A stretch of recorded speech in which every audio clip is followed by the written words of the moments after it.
Style Info, bonjour. Dans cette vidéo tutoriel, nous allons vous présenter le menu d'un kit vidéosurveillance IP XMAI. Donc nous allons rapidement survoler chaque icône et chaque onglet de ce menu, et dans d'autres vidéos que vous trouverez dans la chaîne YouTube, vous trouverez comment connecter un téléphone à son kit vidéosurveillance pour visualiser à distance les caméras, comment recevoir des notifications sur le smartphone, c'est-à-dire des photos en cas de détection de mouvement, comment connecter à Internet son enregistreur. Si vous avez des questions et des suggestions pour d'autres vidéos tutoriels, nous sommes là pour vous répondre avec plaisir. Donc, pour ce système de vidéosurveillance, donc c'est un système de 2 caméras IP-PoE, donc Power over Ethernet. C'est des caméras qui sont alimentées directement par l'enregistreur NVR. Donc l'enregistreur NVR, c'est un boîtier qui nous permet de gérer toute l'interface des caméras. Donc c'est avec un système d'exploitation Linux.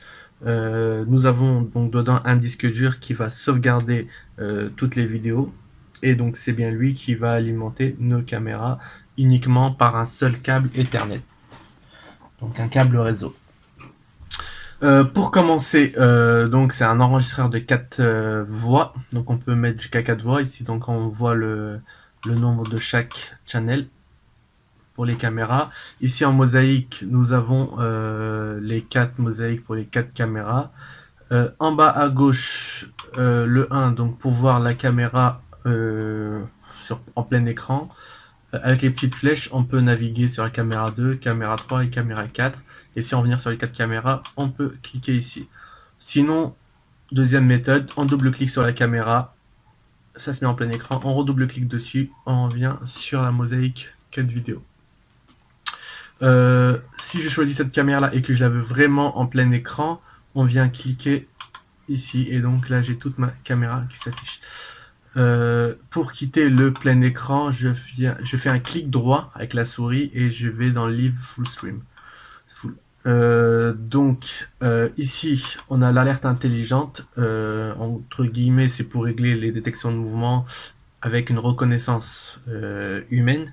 Donc, dans plein de kits de vidéosurveillance, il n'y a pas ça. Et le problème, c'est que ça génère plein de détection de mouvement. Donc, un animal qui passe, une mouche, un insecte qui passe devant l'objectif, ça déclenche une détection de mouvement. Ici, donc, pour me loguer, je confirme. Il me demande de mettre un mot de passe, mais pour l'instant, j'en ai pas besoin. Mais je vous recommande. Donc, non. Donc, pour revenir ici, donc pour alerte intelligente, vu qu'il n'y a pas de caméra, on va vite fait survoler ça et on revient dessus dès qu'on aura connecté nos caméras. Donc, c'est le nom de la caméra. Si on active la détection de mouvement, la détection de mouvement, tout à fait, la sensibilité, on peut configurer des zones et la période d'enregistrement, l'enregistrement sur la caméra 1. On revient dessus plus en détail. Ici, c'est la détection de visage. Si la caméra n'est pas compatible, malheureusement, on ne peut pas la configurer. Mais nos caméras sont compatibles. Donc ici, c'est pour paramétrer chaque caméra une à une. Ici, c'est l'état du canal. L'affichage. Donc c'est la transparence. Hop. Transparence du menu. Donc là, je le maximum. Si je veux afficher le nom de la caméra, hop, je confirme. Ici, c'est tout ce qui est réseau. On va revenir dessus aussi. Et là, c'est le disque dur. Donc là, on a mis un petit disque dur de 150 Go pour présenter. Moi, je vais le formater. Hop, si je le sélectionne, c'est mieux. Hop. Donc, je formate le disque dur. Donc là, il y en a. Ce qui est important, mais on reviendra dessus, c'est de créer une partition. Donc une partition pour l'enregistrement de la vidéosurveillance et une autre partition pour la détection, pour la reconnaissance faciale. Mais on va revenir dessus. Temps de panique. Donc là, j'annule. Et là, c'est notre numéro de série et la licence pour utiliser XMAI. malheureusement, il faut faire attention. Des fois, dans le commerce, vous trouverez des appareils fonctionnant sur XMAI avec des licences non à jour. Et si vous le connectez pas à Internet, vous n'avez aucun problème. Mais si vous le connectez sur Internet et que le revendeur n'a pas, entre guillemets, acheté de licence pour ce produit-là, et ben automatiquement, il va vous bloquer, il va vous dire de mettre une licence à jour. Et ça, ben, votre enregistreur est hors service, vous pouvez rien faire. Donc ici, c'est le numéro de série, c'est ce flash code là qu'on va scanner avec notre smartphone pour connecter l'application sur le mobile. Donc on reviendra dessus également sur une prochaine vidéo, donc je confirme. Donc pour la connaissance faciale, ici vous allez voir tous les visages qui vont être scannés. Donc on fera un petit essai aussi pour vous présenter cette option. Donc si je fais un clic droit, j'ai un menu déroulant. Dans menu, donc dans général, donc c'est pour régler le fuseau horaire, l'heure, le format de la date, la langue et tout ça. Donc si au démarrage votre enregistreur est en anglais, c'est normal. Vous faites un clic droit, menu général, et ici vous avez 16 langues que vous pouvez choisir. Forcément, vous mettez français ou ce que vous avez envie. Donc le disque dur, quand il est plein, bah, automatiquement on choisit réécriture, donc ça va effacer les données les plus anciennes pour écrire par-dessus. Et donc la déconnexion automatique, je vais lui dire, allez, on va lui mettre 20 minutes. Si au bout de 20 minutes, je n'applique pas d'action sur l'enregistreur, celui-ci se verrouille automatiquement. Le nom de l'appareil, c'est localhost, c'est pour le retrouver sur le réseau. Vous pouvez lui mettre ce que vous avez envie. Confirmer. Les services, donc ces services, on reviendra dessus. Donc en priorité sur le SMTP, donc c'est pour le paramétrage des emails, pour recevoir les notifications par mail. Et puis on reviendra sur les autres options, les réglages. Pour l'instant on n'a pas de caméra, donc on va vite, sans perdre de temps, revenir sur les fondamentaux, c'est-à-dire appairer nos caméras à notre enregistreur. Donc les caméras sont connectées, on peut voir sur l'arrière de l'enregistreur la LED orange et la LED verte allumée, et on a branché un câble Ethernet depuis notre NVR à notre box internet, et donc également on a la LED orange et verte allumée. Donc pour ce faire, donc les caméras sont connectées, on voit les LED qui s'allument, tout est nickel. Là je fais un clic droit, je vais dans 7 canal, bah voilà, il a déjà trouvé mes 2 caméras, mais s'il les a pas trouvées, on lance une recherche. Donc on a le samedi, on patiente un petit peu. Donc voilà, il nous a trouvé 2 caméras. Donc là on peut lui dire de rechercher des caméras qui utilisent le protocole ONVIF, c'est le protocole général que toutes les caméras utilisent, ou sinon celle du fabricant NetIP. Mais généralement toutes les caméras IP utilisent le protocole ONVIF, donc elles sont compatibles avec l'enregistreur. Donc si vous avez déjà des caméras IP, ou si vous voulez simplement acheter l'enregistreur chez nous, vous pouvez, et rajouter les caméras que vous souhaitez. Elles sont compatibles avec toutes les marques sur le marché, Axis, Dahua, Ashika Vision, et j'en passe. Ok, donc là on a connecté nos 2 caméras qu'on retrouve ici avec leur adresse IP. Là on va pas se fatiguer, on peut les rajouter manuellement, mais il y a une fonction qui est très pratique, c'est QuickSet. Je vais cliquer sur QuickSet et ça va automatiquement les configurer pour nous, pour les avoir sans se fatiguer. Donc là, hop, automatiquement, ça apparaît derrière. On a nos caméras. La qualité de ma vidéo sera pas top, mais là réellement je peux vous garantir que la qualité d'image est très nette. C'est juste que moi je suis en train de filmer un écran, et ce qui fait que on perd un peu en netteté, donc je confirme. ici, les caméras n'ont pas de mot de passe, mais si jamais vous voulez connecter une caméra d'avoir, vous lirez la notice, il y a un mot de passe, je crois c'est 1, 2, 3, 4, 5, 6, ou HK Vision, ils ont aussi, chaque fabricant, il décide ou pas de mettre des mots de passe, et ça c'est le mot de passe de la caméra. Donc voilà, donc là j'ai ma caméra qui s'affiche, et ici j'ai ma caméra qui s'affiche exactement. Donc si je veux faire un zoom par exemple, je clique gauche, je sélectionne un cadre et voilà, et je zoome pour avoir un zoom. Donc on va vous présenter déjà le bandeau en dessous. Donc ça on a vu, donc si on clique dessus on a une caméra, et si on clique sur les flèches on passe de caméra en caméra. Si on clique sur les 4, on revient sur les 4 caméras.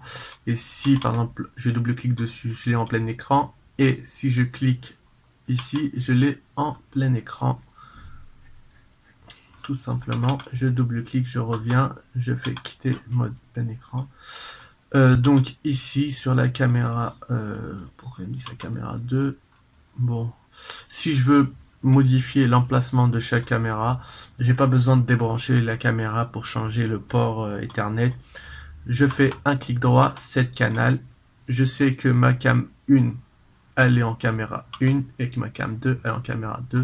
Je clique sur ma caméra en question, hop, petite flèche, donc la cam 1 est en 1, la cam 2 est en 2, et là je demande, hop, c'est fait. Donc là, chaque caméra a bien sa place. Donc l'heure n'est pas encore à jour, mais on va voir tout ça. Quand on a la petite cassette, c'est que ça enregistre. Donc, on arrive à l'alerte intelligente. Donc l'alerte intelligente, vous avez vu qu'il y a un truc qui s'est rajouté par rapport au début, c'est humain détecté. Donc c'est une reconnaissance d'être humain. Donc sur la caméra 1, c'est activé. On peut la configurer si jamais derrière, au niveau de la caméra, on a un micro. Chez nous, c'est pas le cas. On a un haut-parleur plutôt. On peut y mettre des messages. On peut régler la sensibilité. Et on peut régler aussi la zone qu'on veut surveiller. Bon, hop, je vais mettre un carré. Et je veux... Hop. Je veux juste surveiller cette zone-là. Hop.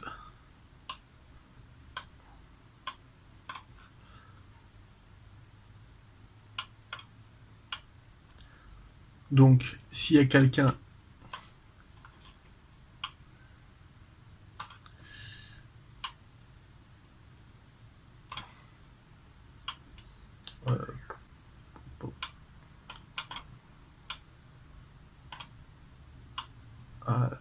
oups.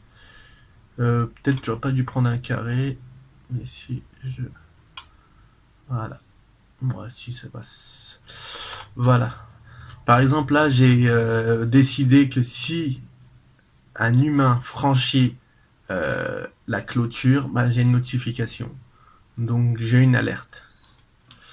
Hop, je confirme. Hop, donc ça, la règle. Si on veut, par exemple, ne pas avoir de reconnaissance humaine, mais si on veut juste avoir une détection, peu importe ce qui passe, un chat, une bête, je décoche la détection d'humain. Donc là, voilà, on a toute la zone qui est en détection de mouvement. Donc peu importe le gabarit de la chose ou de la personne qui passe, ça va faire une détection de mouvement. Tout ce qui est en rose est activé. Disons ici, ça me regarde pas.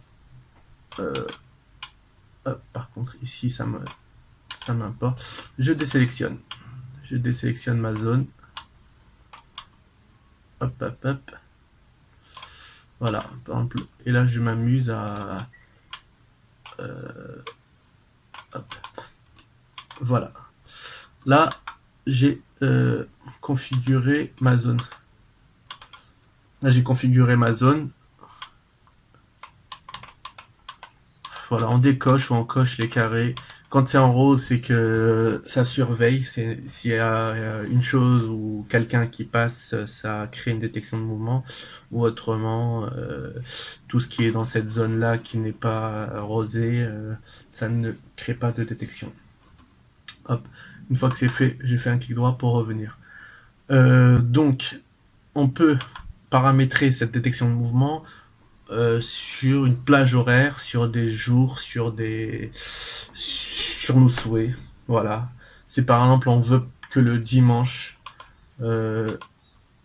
celui qui veut rentrer, il rentre. Hop, je désélectionne.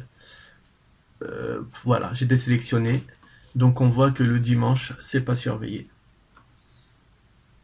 Si je veux faire pareil avec le samedi, hop, je fais samedi et je désélectionne. Donc dimanche, j'aurai aucune détection de mouvement. Le samedi, non plus. Et si je veux le réactiver, c'est aussi simple que ça. Voilà, on confirme. Donc, en cas de détection de mouvement, si on a une caméra PTZ, donc c'est une caméra motorisée, PTZ pour Pen, Tilt and Zoom, on peut dire qu'elle commence à faire un tour. Donc, voilà, on peut lui dire qu'en caméra 1, on peut lui dire qu'elle fasse son tour. Elle détecte quelqu'un, bah, je veux qu'elle balaye toute la zone. On peut. Tour, par exemple, s'il y a une détection de mouvement, ben, je souhaiterais que ça passe de la caméra 1 à la caméra 2, à la caméra 3, à la caméra 4. C'est-à-dire que en cas de détection de mouvement, ça va m'afficher la caméra 1, 5 secondes après, ça va m'afficher la caméra 2. En gros, c'est quand on a quelqu'un qui surveille derrière l'écran, que ça puisse tourner de la caméra 1 à la caméra 2. Ça dépend après de vos besoins. Donc en cas de détection de mouvement, je peux avoir un message sur l'écran. Donc je suis par exemple à ma caisse, j'ai un magasin, je surveille le parking. Je surveille le parking, j'ai pas de client ce jour-là. Ben, dès que j'ai quelqu'un qui va se garer, ben, automatiquement j'ai un message pour me préparer.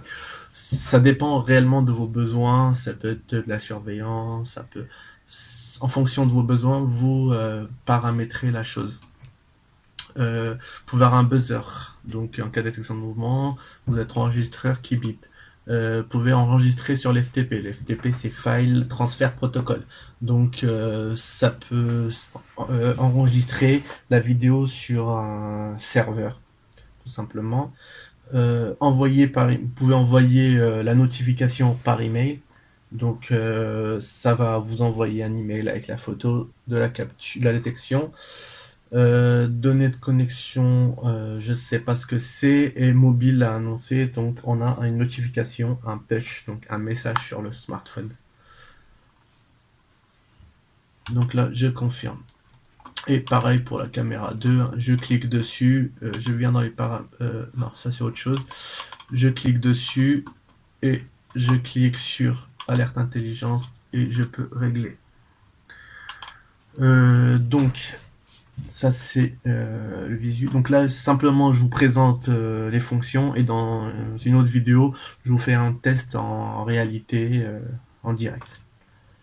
Hop, donc pour la détection de visage, donc si j'active sur la caméra 1 la période de détection reconnaissance faciale, on va dire sur la caméra 2, je l'ai activé, on peut configurer la période, on peut lui dire de passer de la caméra 1 à la caméra 2 et vice versa.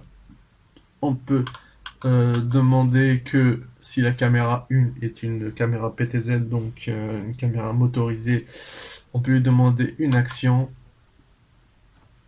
Donc hop, et on peut avoir un message sur l'écran, on peut avoir un buzzer. Et puis on peut envoyer un email et puis on reçoit aussi une notification par mobile. Donc ici, sur la caméra 1 ou caméra 2, ça dépend de ce que vous voulez paramétrer, vous avez le paramétrage IPC. Donc IPC pour IP caméra. Vous cliquez dessus. Et là, dans ces paramétrages-là, c'est comme une caméra. Une caméra, vous pouvez paramétrer tout plein de paramètres. Dans tous ces paramètres là, par exemple, vous avez l'exposition automatique, le mode jour-nuit, l'infrarouge. Nous, ce qui va nous intéresser, c'est la vision nocturne. En vision nocturne, on peut lui dire d'être soit en couleur, soit en noir et blanc. Voilà, on a plusieurs modes. On a juste essayé le couleur ou le noir et blanc. Et ici, vous avez plusieurs paramétrages. Vous pouvez les essayer en fonction de vos besoins. Donc, en fonction de l'installation de la caméra, vous essayez les paramètres. Et puis, si jamais vous y arrivez pas ou que ça vous satisfait pas, vous revenez par défaut. Voilà, ça vous remet des paramétrages par défaut. Donc, vous pouvez essayer le paramètre qu'il vous faut. Donc, on peut mettre si la caméra est installée à l'envers, en fait, et qu'il ne pouvait pas monter pour la régler physiquement, bah, on pouvait appeler miroir, anti-scintillement. Donc ici l'état du canal. Donc on a deux caméras connectées et ici l'affichage. Configurer, vous pouvez changer le nom. Là, je peux mettre parc, je peux mettre bureau en fonction des besoins. En fonction des besoins. Donc ici donc c'est l'affichage. Là c'est le réseau internet. Donc par défaut ça me met le port, il faut pas le toucher, la borne, il faut pas la toucher, la qualité d'image, soit vous en priorité vous choisissez la qualité d'image, soit vous choisissez la fluidité. Si vous êtes en fibre, choisissez la qualité d'image. Si vous êtes en ADSL, choisissez la fluidité. C'est pour la transmission sur votre smartphone. Donc sans vous fatiguer, vous cliquez sur le DHCP. Automatiquement, votre box internet va donner une adresse IP disponible. Et là, une fois que vous avez fait ça, vous confirmez. Donc vous revenez dans le réseau et vous faites un test réseau. Donc là, je suis pas connecté. Il faut que le test passerelle, le test DNS et tout soit à jour. Donc voilà. Donc le test réseau, le test passerelle, le test DNS sont OK. Donc je suis bien connecté. Mais il m'a déconnecté mes caméras. Pourquoi? Parce qu'il y a un conflit de mes adresses IP de mes caméras avec celles qui sont sur sur ma box. Mais il n'y a pas de problème. Donc nous on revient ici, on fait un clic droit, on vient dans cette canal. Donc on est sur une adresse IP en 1.10 et 1.11, donc il y a un conflit, ça me les a mis hors ligne. Si je fais quick set, automatiquement il va me chercher des adresses IP dispo pour les caméras et puis ça va fonctionner. Donc là j'ai adresse IP 0.46 et 0.45, ça fonctionne nickel. Confirmé. Hop. Et là je vais faire un test réseau au cas où. Voilà, donc là je suis connecté au réseau et mes caméras sont connectées.